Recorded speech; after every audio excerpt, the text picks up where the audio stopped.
අද මේ පාර අවුරුද්දට අඳින්න තිබිච්ච කලර් එක රතු පාට. ඉතින් මම ප්ලෑන් කරලා ගත්තේ නෑ මේක. මං ඉතින් ලස්සන හින්දා අරගෙන ආවා. පස්සේ ඔය නැකත් ලිස්ට් එකේ එහෙම චෙක් කරනකොට තමයි දැක්කේ රක්ත වර්ණය සැරසෙන්න ඕනි කියලා. ඉතින් ලෑස්තිලා ඇවිල්ලා මම කැම මේසෙ ලෑස්ති කරා. මේ විදිහට පොඩි කැවිලි මේසයක් තමයි මේ ලෑස්ති කරන්නේ. ඊට පස්සේ අපි දෙන්න බලාගෙන හිටියා. ඊට පස්සේ නැකත එනකන්. ඉතින් අපිට ආහාර පිළියෙල කිරීම තිබුණේ 10:51ටනේ. ඉතින් ඒ ටයිම් එක යනකම් බලාගෙන හිටියා. දකුණු දිශාව බලාගෙන තමයි ලිපගිනි මොලවන්න තිබුණේ. ඉතින් අපි එදා පාවිච්චි කරේ මෙන්න මේ ෆ්‍රෙෂ් මිල්ක් එක තමයි කිරි උතුරන්න.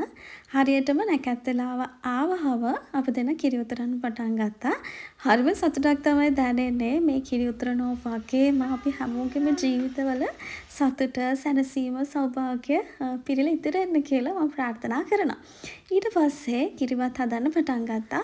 ඒත් එක්ක මම රස ලුණු මිරිසකුත් කොටා ගත්තා මේ විදිහට. අපේ කැවිලි මේසේ ඔක්කොම ටික ලෑස්ති. කිරිබත් විතරයි අඩෝ. ඒ ටිකත් එතනට අරන් ගියාට පස්සේ කැවිලි මේසේ කම්ප්ලීට් වෙනවා. මම මේ විදිහට කෙහෙල් කොලයකට දාගෙන මේ ටික සෙට් වුණාට පස්සේ කෑලි වලට කපලා මේසෙන් ගිහලා තිබ්බා. ඊට පස්සේ අපි දැන් මේ විදිහට අපේ පොල් තෙල් පහන පත්තු කරලා ආහාර අනුභව කරන්න පටන් ගත්තා. මේවයි අපි රහ බැලුවා. ඊට පස්සේ ගණතුණු කරන වෙලාව ඒකට මගේ හස්බන්ඩ් අයියට තමයි කතා කරේ ඉස්සෙල්ලාම අපේ ගෙදරට.